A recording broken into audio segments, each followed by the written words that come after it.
ವಯಸ್ಸಾದವರಿಗೆ ಸಾವು ಸಂಭವಿಸುವ 1 ತಿಂಗಳ ಮೊದಲೇ ಈ ಲಕ್ಷಣಗಳು ಕಾಣಿಸಿಕೊಳ್ಳುತ್ತವೆ. ದಯವಿಟ್ಟು ಹಿರಿಯರು ಈ ಲಕ್ಷಣಗಳನ್ನು ನಿರ್ಲಕ್ಷ್ಯ ಮಾಡಬೇಡಿ. ನೀವು ನಿಮ್ಮ ವಯಸ್ಸಾದ ಪ್ರೀತಿಯ ಜನರಲ್ಲಿ ಕಳೆದ 1 ತಿಂಗಳಿಂದ ನೀವು ಚಿಂತಾಜನಕ ಬದಲಾವಣೆಗಳನ್ನು ಗಮನಿಸಿದ್ದೀರಾ? ಕೆಲವು ಜನ ಹೇಳುತ್ತಾರೆ ವೃದ್ಧಾಪ್ಯದಲ್ಲಿ ಮೃತ್ಯು ಅಚಾನಕವಾಗಿ ಬಂದು ಬಿಡುತ್ತದೆ ಎಂದು. ಆದರೆ ನಿಜವಾದ ವಿಷಯವೇನೆಂದರೆ ಸಾವು ಸಂಭವಿಸುವ 1 ತಿಂಗಳ ಮೊದಲು ದೇಹ ಶಾಂತವಾದ ಸಂಕೇತಗಳನ್ನು ಕಳುಹಿಸಲು ಶುರು ಮಾಡುತ್ತದೆ. ನಿಮ್ಮ ಜೀವನ ಅಂತಿಮ ಹಂತಕ್ಕೆ ಬಂದು ತಲುಪಿದೆ ಎಂದು. ಸಮಸ್ಯೆ ಏನೆಂದರೆ ಸಾಕಷ್ಟು ಜನ ಈ ಸಂಕೇತಗಳನ್ನು ಸರಿಯಾಗಿ ಗಮನಿಸದೇ ಇರುವುದು. ಪ್ರಾರಂಭದಲ್ಲಿ ಎಲ್ಲವೂ ಸಾಮಾನ್ಯ ಎನಿಸುತ್ತದೆ. ಸ್ವಲ್ಪ ದಿನಗಳ ನಂತರ ನಾವು ಹಿಂದೆ ತಿರುಗಿ ನೋಡಿದಾಗ ನಮಗೆ ಅರ್ಥವಾಗುತ್ತದೆ ಈ ಸಂಕೇತಗಳು ಮೊದಲೇ ಬಂದಿದ್ದು ಎಂದು. ಆದರೆ ಅಷ್ಟರಲ್ಲಾಗಲೇ ಸಮಯ ಮೀರಿ ಹೋಗಿರುತ್ತದೆ. ಹಾಗಾದ್ರೆ ಬನ್ನಿ ಸ್ನೇಹಿತರೆ, ಹಿರಿಯರಿಗೆ ಸಾವು ಸಮೀಪಿಸುವ 5 ಮಹತ್ವಪೂರ್ಣ ಸಂಕೇತಗಳ ಬಗ್ಗೆ ತಿಳಿದುಕೊಳ್ಳೋಣ. ವಯಸ್ಸಾದ ವ್ಯಕ್ತಿಗಳು ಸಾಯುವ 1 ತಿಂಗಳ ಮುಂಚೆ ಈ 5 ಸಂಕೇತಗಳು ಗೊತ್ತಾಗುತ್ತವೆ. ಕೆಲವೊಂದಿಷ್ಟು ಸಂಕೇತಗಳು ನಿಮ್ಮ ಅರಿವಿಗೆ ಬರಬಹುದು. ಆಗ ನೀವು ವಯಸ್ಸಾಗಿದೆ, ಇವೆಲ್ಲವೂ ಸಾಮಾನ್ಯ ಎಂದು ಸುಮ್ಮನಾಗುತ್ತೀರಿ.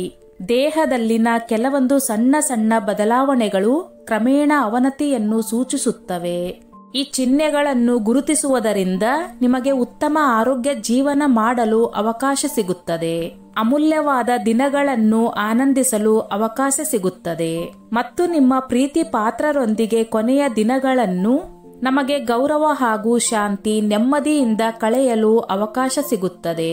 ಈ 5 ಸಂಕೇತಗಳು ನಿಮಗೆ ಭಾವನಾತ್ಮಕವಾಗಿ ಹಾಗೂ ವ್ಯಾವಹಾರಿಕವಾಗಿ ತಯಾರಿ ಮಾಡಿಕೊಳ್ಳಲು ಸಹಾಯ ಮಾಡುತ್ತವೆ.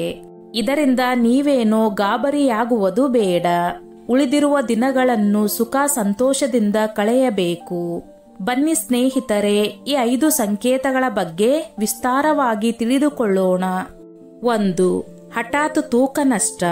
ಯಾವ ವ್ಯಕ್ತಿ ತನ್ನ ಜೀವನದ ಕೊನೆಯ ದಿನಗಳಲ್ಲಿ ಇರುತ್ತಾನೋ ತೂಕ ಕ್ರಮೇಣವಾಗಿ ಇಳಿಯುತ್ತಾ ಹೋಗುತ್ತದೆ.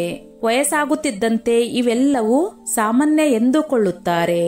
ಆದರೆ ದೇಹ ವಯಸ್ಸಾಗುತ್ತಿದ್ದಂತೆ ತಿಂದ ಆಹಾರದಲ್ಲಿರುವ ವಿಟಮಿನ್, ನ್ಯೂಟ್ರಿಯೆಂಟ್ಸ್ಗಳನ್ನು ಹೀರಿಕೊಳ್ಳಲು ಅಸಮರ್ಥವಾಗುತ್ತದೆ. ಇದರಿಂದಾಗಿ ಮಾಂಸಖಂಡಗಳು ಕೂಡ ಕರಗುತ್ತಾ ಹೋಗುತ್ತವೆ. ಇದರಿಂದಾಗಿಯೇ ವಯಸ್ಸಾಗುತ್ತಿದ್ದಂತೆ ಬೀಳುವ ಚಾನ್ಸ್ ಜಾಸ್ತಿ ಇರುತ್ತದೆ. ಬಹಳಷ್ಟು ಜನರು ವಯಸ್ಸಾಗುತ್ತಿದ್ದಂತೆ ತಮ್ಮ ಊಟದ ಅಭ್ಯಾಸದಲ್ಲಿ ವ್ಯತ್ಯಾಸವಾಗುತ್ತದೆ. ಅವರಿಗೆ ಊಟದ ಸ್ವಾದ ಹಿಡಿಸುತ್ತಿರುವುದಿಲ್ಲ, ಬದಲಾಗುತ್ತಾ ಹೋಗುತ್ತದೆ. ಇದರಿಂದಾಗಿ ಅವರು ಜಾಸ್ತಿ ಊಟ ಮಾಡುವುದನ್ನು ಕಡಿಮೆ ಮಾಡುತ್ತಾರೆ. ಇದರಿಂದಾಗಿ ಅವರು ಊಟವನ್ನು ಬೇಡ ಎನ್ನಲು ಶುರು ಮಾಡುತ್ತಾರೆ. ಊಟ ಕಡಿಮೆ ಮಾಡಲು ಶುರು ಮಾಡುತ್ತಾರೆ. ಇದು ಅವರು ಬೇಕಂತ ಮಾಡುವ ಅಭ್ಯಾಸವಲ್ಲ. ಅವರ ದೇಹದಲ್ಲಿ ಆಗಿರುವ ಬದಲಾವಣೆಯಿಂದಾಗಿ ಈ ರೀತಿ ಮಾಡುತ್ತಿರುತ್ತಾರೆ. ಮೊದಲಿನಂತೆ ಅವರ ಶರೀರ ಆಹಾರವನ್ನು ತೆಗೆದುಕೊಳ್ಳಲು ಸಿಗ್ನಲ್ ಕಳಿಸುವುದನ್ನು ಕಡಿಮೆ ಮಾಡುತ್ತದೆ. ಇದರಿಂದಾಗಿ ದೇಹ ನಿಶಕ್ತಿಗೊಳ್ಳುತ್ತದೆ. ಕೆಲವೊಂದು ಮನೆಗಳಲ್ಲಿ ತಮ್ಮ ಪ್ರೀತಿ ಪಾತ್ರರಿಗೆ ಅವರು ಸೇವಿಸುವ ಪ್ರೀತಿಯ ಆಹಾರವನ್ನು, ಇಷ್ಟಪಟ್ಟ ಆಹಾರವನ್ನು ಮಾಡಿ ತಿನ್ನಲು ಪ್ರೇರೇಪಿಸುತ್ತಾರೆ. ಆಗ ಆ ವೃದ್ಧರಿಗೂ ಕೂಡ ಸ್ವಲ್ಪ ತಿನ್ನಲು ಮನಸ್ಸು ಆಗುತ್ತದೆ. ಆದ್ದರಿಂದ ಮನೆಯವರು ಅವರನ್ನು ತುಂಬಾ ಕಾಳಜಿಯಿಂದ ನೋಡಿಕೊಳ್ಳಬೇಕು. ಮನೆಯವರು ವಯಸ್ಸಾದವರ ಜೊತೆ ಮಕ್ಕಳ ರೀತಿ ಪ್ರೀತಿಯಿಂದ ಮಾತನಾಡಿಸಿ ಅವರಿಗೆ ಹೆವಿ ಫುಡ್ ಕೊಡದೆ ಹಗುರವಾದ ಆಹಾರವನ್ನು ಮಾಡಿಕೊಡಬೇಕು. ನಿಮ್ಮ ಮನೆಯಲ್ಲಿ ವಯಸ್ಸಾದವರಿದ್ದರೆ ಈ ರೀತಿ ಅವರ ತೂಕ ಇಳಿಕೆಯಾಗುತ್ತಿದ್ದರೆ ನೀವು ಅವರಿಗೆ ಹೆಚ್ಚಿನ ಕಾಳಜಿಯನ್ನು ವಹಿಸಬೇಕು ಹಾಗೂ ಅವರ ಉಳಿದ ಜೀವವನ್ನು ತುಂಬಾ ಖುಷಿ ಹಾಗೂ ಪ್ರೀತಿಯಿಂದ ನೋಡಿಕೊಳ್ಳಲು ಪ್ರಯತ್ನಿಸಬೇಕು. 2. ಆಯಾಸ. ವಯಸ್ಸಾಗುತ್ತಿದ್ದಂತೆ ಆಯಾಸ ಶುರುವಾಗುತ್ತದೆ. ನೀವು ಎಷ್ಟೇ ರೆಸ್ಟ್ ಮಾಡಿದರೂ ಕೂಡ ಆಯಾಸ ಕಡಿಮೆಯಾಗುವುದಿಲ್ಲ. ನೀವು ಒಂದು ಸಣ್ಣ ಕೆಲಸ ಮಾಡಿದರೂ ಕೂಡ ನಿಮಗೆ ಸುಸ್ತಾಗುತ್ತಿರುತ್ತದೆ. ಹಾಸಿಗೆಯಿಂದ ಏಳಲು ಕೂಡ ನಿಮಗೆ ತುಂಬಾ ಕಷ್ಟದಾಯಕವಾಗುತ್ತದೆ. ಇಷ್ಟು ದಿನ ನೀವು ಮಾಡಿಕೊಂಡು ಬಂದಂತಹ ಕೆಲಸಗಳನ್ನು ಕೂಡ ನಿಮ್ಮಿಂದ ಮಾಡಲಾಗುತ್ತಿರುವುದಿಲ್ಲ. ಅಡುಗೆ ಮಾಡುವುದು, ಬಟ್ಟೆ ಹಾಕಿಕೊಳ್ಳುವುದು, ನಿಮ್ಮ ಕೆಲಸವನ್ನು ನೀವು ಮಾಡಿಕೊಳ್ಳಲು ಕೂಡ ಕಷ್ಟವಾಗುತ್ತದೆ. ಇದು ಕೇವಲ ವಯಸ್ಸಿನ ಕಾರಣವಲ್ಲ. ಉಳಿದ ಜೀವವನ್ನು ಉಳಿಸಿಕೊಳ್ಳಲು ದೇಹ ಪ್ರಯತ್ನಿಸುತ್ತಿರುತ್ತದೆ. ನಮ್ಮ ದೇಹದ ಭಾಗಗಳು ಸರಿಯಾಗಿ ಕೆಲಸ ಮಾಡುವುದನ್ನು ನಿಲ್ಲಿಸುತ್ತಿದ್ದರೆ ದೇಹವು ಅವುಗಳನ್ನು ಮತ್ತೆ ಮೊದಲಿನಂತೆ ಕೆಲಸ ಮಾಡಲು ಪ್ರೇರೇಪಿಸಲು ಪ್ರಯತ್ನಿಸುತ್ತಿರುತ್ತದೆ. ಹೃದಯ ಎಲ್ಲಾ ಭಾಗಗಳಿಗೂ ರಕ್ತವನ್ನು ಸರಿಯಾಗಿ ಪಂಪ್ ಮಾಡಲು ಸಾಧ್ಯವಾಗದೆ ಉಸಿರಾಟಕ್ಕೆ ತೊಂದರೆಯಾಗುತ್ತಿದ್ದರೆ ವಯಸ್ಸಾಗುತ್ತಿದ್ದಂತೆ ಎಲ್ಲ ವೃದ್ಧರು ತುಂಬಾ ಕಷ್ಟಪಡುತ್ತಿರುತ್ತಾರೆ. ಮೊದಲಿನಂತೆ ಯಾವ ಕೆಲಸವನ್ನು ಮಾಡಲಾಗುವುದಿಲ್ಲ. ದೇಹ ಮೊದಲಿನಂತೆ ತನ್ನನ್ನು ತಾನು ಉಳಿಸಿಕೊಳ್ಳಲು ಪ್ರಯತ್ನ ಪಡುತ್ತಿರುತ್ತದೆ. ಆಗ ಈ ವಯಸ್ಸಿನಲ್ಲಿರುವ ಜನರು ತುಂಬಾ ನಿದ್ದೆ ಮಾಡಲು ಶುರು ಮಾಡುತ್ತಾರೆ. ಹಗಲಿನಲ್ಲಿಯೂ ಕೂಡ ನಿದ್ದೆ ಮಾಡುತ್ತಾರೆ. ಕೆಲವೊಂದಿಷ್ಟು ತಮ್ಮ ಕೆಲಸಗಳನ್ನು ತಾವೇ ಮಾಡಿಕೊಂಡು ಯಾರ ಮೇಲೆ ಡಿಪೆಂಡ್ ಆಗದಂತೆ ನೋಡಿಕೊಂಡಿರುತ್ತಾರೆ. ಆದರೆ ವಯಸ್ಸಾಗುತ್ತಿದ್ದಂತೆ ಅವರಿಗೆ ಬೇರೆಯವರ ಮೇಲೆ ಡಿಪೆಂಡ್ ಆಗುವುದರಿಂದ ತುಂಬಾ ಮನಸ್ಸಿನಲ್ಲಿಯೇ ನೊಂದುಕೊಳ್ಳುತ್ತಿರುತ್ತಾರೆ. ಇದಕ್ಕಿಂತ ಮೊದಲು ತಾವು ಎಷ್ಟೆಲ್ಲ ಆಕ್ಟಿವ್ ಆಗಿ ಇರುತ್ತಿದ್ದರು, ಈಗ ಆ ರೀತಿ ಇರಲಾಗುತ್ತಿಲ್ಲ ಎಂದು ಬೇಸರ ಮಾಡಿಕೊಳ್ಳುತ್ತಾರೆ. ಅವರು ಮೊದಲಿನಂತೆ ಆಕ್ಟಿವ್ ಆಗಿರಲು ಸಾಧ್ಯವಿಲ್ಲ. ಅವರು ಒಂಟಿತನವನ್ನು ಅನುಭವಿಸುತ್ತಿರುತ್ತಾರೆ. ಆದ್ದರಿಂದ ನಿಮ್ಮ ಮನೆಯಲ್ಲಿ ಯಾರಾದರೂ ವಯಸ್ಸಾದವರಿದ್ದರೆ ನೀವು ಅವರ ಜೊತೆ ತುಂಬಾ ಸಮಾಧಾನದಿಂದ, ಪ್ರೀತಿಯಿಂದ ಮಾತನಾಡಿ ಅವರಿಗೆ ಧೈರ್ಯವನ್ನು ಹೇಳಬೇಕು. ಅವರ ಉಳಿದ ಜೀವನವನ್ನು ತುಂಬಾ ಖುಷಿಯಾಗಿ ನೋಡಿಕೊಳ್ಳಬೇಕು. ಅವರ ಜೊತೆ ಅವರ ಹಳೆಯ ಜೀವನವನ್ನು ನೆನಪು ಮಾಡುತ್ತಾ ಸ್ವಲ್ಪ ಸಮಯವನ್ನು ಅವರಿಗಾಗಿ ಕಳೆಯಬೇಕು. ಇದರಿಂದಾಗಿ ಅವರಿಗೂ ಒಂಟಿತನ ಕಾಡುವುದಿಲ್ಲ. ನಮ್ಮವರು ನಮ್ಮ ಜೊತೆ ಇದ್ದಾರೆ ಎನ್ನುವ ಫೀಲಿಂಗ್ ಬರುತ್ತದೆ. 3. ಮರೆವು ಅಥವಾ ನೆನಪಿನ ಶಕ್ತಿ ಕಡಿಮೆಯಾಗುವುದು. ಈ ರೀತಿ ವಯಸ್ಸಾದವರು ಪ್ರತಿಯೊಂದು ವಿಷಯಗಳನ್ನು ಮರೆಯುತ್ತಿರುತ್ತಾರೆ. ಪದೇ ಪದೇ ಅದೇ ಮಾತುಗಳನ್ನು ಆಡುತ್ತಿರುತ್ತಾರೆ. ತಮ್ಮ ಹೆಸರನ್ನು ತಾವೇ ಮರೆತು ಬಿಡುತ್ತಾರೆ. ತಮ್ಮ ಪ್ರೀತಿ ಪಾತ್ರರ ಹೆಸರನ್ನು ಕೂಡ ಮರೆತು ಬಿಡುತ್ತಾರೆ. ಇದು ಕೇವಲ ವಯಸ್ಸಿನ ಕಾರಣವಲ್ಲ. ವೃದ್ಧರು ಸ್ವರ್ಗಸ್ಥರಾಗುವ ಮೊದಲು ಈ ರೀತಿ ಲಕ್ಷಣಗಳನ್ನು ಕಾಣುತ್ತಾರೆ. ವಯಸ್ಸಾಗುತ್ತಿದ್ದಂತೆ ಮೆದುಳು ನೆನಪಿನ ಶಕ್ತಿಯನ್ನು ಕಡಿಮೆ ಮಾಡುತ್ತದೆ. ಆಕ್ಸಿಜನ್ ಸಪ್ಲೈ ಕಡಿಮೆಯಾಗುವುದರಿಂದ ಇದೆಲ್ಲದಕ್ಕೂ ಕಾರಣವಾಗುತ್ತದೆ. ದೇಹಕ್ಕೆ ಬೇಕಾದ ನ್ಯೂಟ್ರಿಯೆಂಟ್ಸ್ಗಳು ಸಿಗುವುದಿಲ್ಲ. ಇದರ ಕೊರತೆಯಿಂದಾಗಿ ಮನುಷ್ಯನಿಗೆ ಕನ್ಫ್ಯೂಸ್ ಆಗಲು ಶುರುವಾಗುತ್ತದೆ. ತಮ್ಮ ಸಂಬಂಧಗಳನ್ನೇ ಮರೆತು ಬಿಡುತ್ತಾರೆ. ಅವರು ಮತ್ತೊಬ್ಬರ ಜೊತೆ ಜಾಸ್ತಿ ಮಾತನಾಡಲು ಬಯಸುವುದಿಲ್ಲ. ಯಾವಾಗಲೂ ಮೌನವಾಗಿರುತ್ತಾರೆ. ಮೊದಲಿನಂತೆ ಮೆದುಳು ಸಂಬಂಧಗಳನ್ನು ಬೆಸೆಯುವಲ್ಲಿ, ಅರ್ಥ ಮಾಡಿಕೊಳ್ಳುವಲ್ಲಿ ಮೆದುಳು ತನ್ನ ಕೆಲಸವನ್ನು ಕಡಿಮೆ ಮಾಡಿರುತ್ತದೆ. ಇದರಿಂದಾಗಿ ಅವರು ಪದೇ ಪದೇ ಕೋಪಗೊಳ್ಳುತ್ತಾರೆ. ನನ್ನನ್ನು ಯಾರೂ ಅರ್ಥ ಮಾಡಿಕೊಳ್ಳುತ್ತಿಲ್ಲ ಎನ್ನುವ ಡಿಪ್ರೆಷನ್ಗೆ ಹೋಗುತ್ತಾರೆ. ಮೆದುಳು ತನ್ನ ಕಾರ್ಯವನ್ನು ಸರಿಯಾಗಿ ನಿರ್ವಹಿಸದಿದ್ದಾಗ ಈ ರೀತಿಯ ಲಕ್ಷಣಗಳು ವಯಸ್ಸಾದವರಲ್ಲಿ ಹೆಚ್ಚಾಗಿ ಕಾಣಿಸಿಕೊಳ್ಳುತ್ತದೆ. ಮನೆಯಲ್ಲಿದ್ದವರಿಗೂ ಕೂಡ ತಮ್ಮ ಸಂಬಂಧಿಕರಿಗೂ ಈ ರೀತಿ ಕಷ್ಟಪಡುತ್ತಿರುವುದನ್ನು ನೋಡಿ ತುಂಬಾ ಬೇಸರ ಮಾಡಿಕೊಳ್ಳುತ್ತಾರೆ. ಆದರೆ ನಾವು ಬೇಸರ ಮಾಡಿಕೊಳ್ಳಬಾರದು. ವಯಸ್ಸಿನ ಕಾರಣದಿಂದ ಈ ರೀತಿ ಆಗುತ್ತಿರುತ್ತದೆ. ಅವರು ಕೋಪ ಮಾಡಿಕೊಂಡಾಗ ನಾವು ಅವರ ಮೇಲೆ ಕೋಪ ಮಾಡಿಕೊಳ್ಳಬಾರದು. ಅವರಿಗೆ ಸಹಕರಿಸಬೇಕು. ಸಮಾಧಾನದಿಂದ ಅವರ ಜೊತೆ ಕುಳಿತು ಮಾತನಾಡಬೇಕು. ಸಂದರ್ಭದ ಬಗ್ಗೆ ವಿವರಿಸಬೇಕು. ಅವರ ಜೊತೆ ಪ್ರೀತಿಯಿಂದ ನಾವು ಸಮಯವನ್ನು ಕಳೆಯಬೇಕು. ಮೊದಲಿನಂತೆ ಏನಾದರೂ ಅವರಿಗೆ ಗೌರವ ಕೊಡುತ್ತಿದ್ದೇವೆ ಎನ್ನುವುದನ್ನು ಅವರಿಗೆ ತಿಳಿಯುವಂತೆ ಮಾಡಬೇಕು. ಮನೆಯವರು ಅರ್ಥ ಮಾಡಿಕೊಳ್ಳಬೇಕು. ಅವರು ನಮ್ಮ ಸಲುವಾಗಿ ಪೂರ್ತಿ ಜೀವನವನ್ನು ಮುಡಿಪಾಗಿಟ್ಟಿದ್ದಾರೆ. ಇನ್ನು ಮುಂದೆ ನಾವು ಅವರಿಗಾಗಿ ಸ್ವಲ್ಪ ಸಮಯವನ್ನು ಅವರ ಜೊತೆ ಕಳೆಯಬೇಕು ಎಂದು. ನಾವು ಅವರನ್ನು ಮತ್ತೆ ಮೊದಲಿನಂತೆ ಮಾಡಲು ಸಾಧ್ಯವಿಲ್ಲ. ಆದರೆ ನಾವೇ ಅವರ ಸ್ವಭಾವಕ್ಕೆ ಹೊಂದಿಕೊಳ್ಳಬೇಕು. ನಿಮ್ಮ ಮನೆಯಲ್ಲಿ ವಯಸ್ಸಾದ ಹಿರಿಯರಿದ್ದರೆ ನೀವು ಅವರನ್ನು ನಿರ್ಲಕ್ಷಿಸಬೇಡಿ. ಅವರ ದೇಹ ಹಾಗೂ ಮನಸ್ಸು ಕೊನೆಯ ಸ್ಟೇಜ್ ಆಗಿ ತನ್ನನ್ನು ತಾನು ತಯಾರಿ ಮಾಡಿಕೊಳ್ಳುತ್ತಿದೆ ಎಂದರ್ಥ. ನೀವು ಅವರಿಗೆ ಅರ್ಥವಾಗುವಂತೆ ಮಾಡಬೇಕು.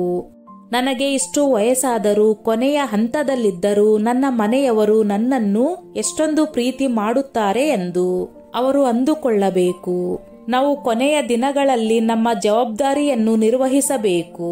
ಅವರನ್ನು ಮಕ್ಕಳಂತೆ ನೋಡಿಕೊಳ್ಳಬೇಕು. 4. ಪದೇ ಪದೇ ಅವರ ದೇಹ ಇನ್ಫೆಕ್ಷನ್ ಆಗುವುದು.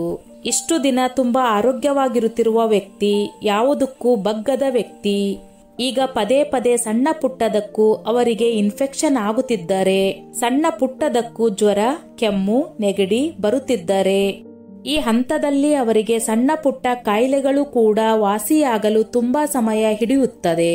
ಆಗ ಅವರಿಗೆ ಅನಿಸುತ್ತದೆ ತನ್ನನ್ನು ತಾನು ದೇಹ ಸರಿ ಮಾಡಿಕೊಳ್ಳಲು ಅಸಮರ್ಥವಾಗುತ್ತಿದೆ ಎಂದು.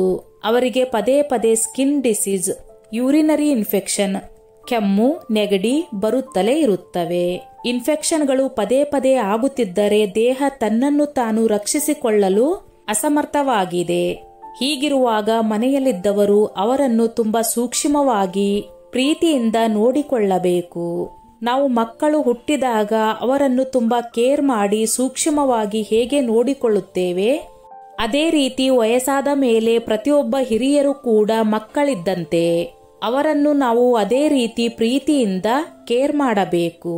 ಸಾಯುವ ಕೊನೆಯ ವರ್ಷದಲ್ಲಿದ್ದಾಗ ಅವರಿಗೆ ಊಟ ಸೇರುವುದಿಲ್ಲ, ಯಾರ ಜೊತೆಯೂ ಅಷ್ಟಾಗಿ ಮಾತನಾಡುವುದಿಲ್ಲ, ಸಣ್ಣ ಪುಟ್ಟ ವಿಷಯಗಳಿಗೂ ಅವರಿಗೆ ಇನ್ಫೆಕ್ಷನ್ ಆಗುತ್ತಿರುತ್ತದೆ. ಮನೆಯಲ್ಲಿದ್ದವರು ಅವರ ಜೊತೆ ಜಾಸ್ತಿ ಸಮಯವನ್ನು ಕಳೆಯಬೇಕು, ಪ್ರೀತಿಯನ್ನು ಕೊಡಬೇಕು. ಇನ್ನೊಂದು ವಿಷಯ ಏನೆಂದರೆ, ಈ ರೀತಿ ವಯಸ್ಸಾದವರು ಪದೇ ಪದೇ ಇನ್ಫೆಕ್ಷನ್ ಹಾಗೂ ರೋಗಕ್ಕೆ ಗುರಿಯಾಗುತ್ತಿದ್ದರೆ ಮನೆಯವರು ತಮ್ಮ ತಾಳ್ಮೆಯನ್ನು ಕಳೆದುಕೊಂಡು ಅವರ ಮೇಲೆ ಸಿಟ್ಟಾಗುವುದು, ಕೋಪಗೊಳ್ಳುವುದು ಮಾಡಬಾರದು. ನಮಗಾಗಿ ಆ ವಯಸ್ಸಾದ ಜೀವ ಸಾಕಷ್ಟು ಕಷ್ಟಗಳನ್ನು ಅನುಭವಿಸಿರುತ್ತದೆ, ನಮಗಾಗಿ ಎಲ್ಲಾ ತ್ಯಾಗಗಳನ್ನು ಮಾಡಿರುತ್ತದೆ. ಈ ವಯಸ್ಸಿನಲ್ಲಿ ಅವರಿಗೆ ಸ್ವಲ್ಪ ನೆಮ್ಮದಿ ಬೇಕಾಗಿರುತ್ತದೆ, ಅದಕ್ಕಿಂತಲೂ ಹೆಚ್ಚಿನ ಅವಶ್ಯಕತೆ ಅವರಿಗೆ ಇರುವುದಿಲ್ಲ. 5. ಉಸಿರಾಟದ ತೊಂದರೆ ಹಾಗೂ ರಕ್ತ ಸಂಚಲನೆ ಕಡಿಮೆಯಾಗುವುದು. ಜೀವನದ ಕೊನೆಯ ಹಂತದಲ್ಲಿದ್ದಾಗ ಉಸಿರಾಟದ ತೊಂದರೆ ಹಾಗೂ ರಕ್ತ ಪರಿಚಲನೆ ಸ್ವಲ್ಪ ತೊಂದರೆಯನ್ನು ಉಂಟು ಮಾಡುತ್ತದೆ. ನೀವು ಗಮನಿಸಿರಬಹುದು, ಜೀವನದ ಕೊನೆಯ ಹಂತದಲ್ಲಿದ್ದಾಗ ಉಸಿರಾಟ ಮಾಡುವುದು ತುಂಬಾ ಕಷ್ಟವಾಗಿರುತ್ತದೆ. ದೀರ್ಘವಾದ ಉಸಿರನ್ನು ತೆಗೆದುಕೊಳ್ಳುವುದಕ್ಕೆ ಅವರಿಗೆ ಆಗುತ್ತಿರುವುದಿಲ್ಲ. 2 ಸಾರಿ ಉಸಿರಾಡಿದ ನಂತರ 3ನೇ ಸಾರಿ ಉಸಿರಾಡಲು ಅವರು ಕಷ್ಟಪಡುತ್ತಿರುತ್ತಾರೆ. ಒಂದೊಂದು ಸಾರಿ ಅವರ ಉಸಿರಾಟ ಜೋರಾಗಿರುತ್ತದೆ, ಒಂದೊಂದು ಸಾರಿ ತುಂಬಾ ನಿಧಾನವಾಗುತ್ತದೆ. ಇನ್ನೊಂದು ಕಾರಣವೇನೆಂದರೆ ರಕ್ತ ಪರಿಚಲನೆ ಸರಿಯಾಗಿ ಆಗದಿರುವುದು. ಕೆಲವೊಂದಿಷ್ಟು ವಯಸ್ಸಾದವರ ಕೈಗಳನ್ನು ಮುಟ್ಟಿ ನೋಡಿ, ಅವರ ಕೈ ಕಾಲುಗಳು ತುಂಬಾ ತಣ್ಣಗೆ ಇರುತ್ತವೆ, ಏಕೆಂದರೆ ರಕ್ತ ಪೂರೈಕೆ ಸರಿಯಾಗಿ ಕೈಗಳು ಹಾಗೂ ಕಾಲುಗಳವರೆಗೆ ತಲುಪುತ್ತಿರುವುದಿಲ್ಲ. ಆದ್ದರಿಂದ ಕೈಗಳು ತುಂಬಾ ತಣ್ಣಗಾಗಿರುತ್ತವೆ.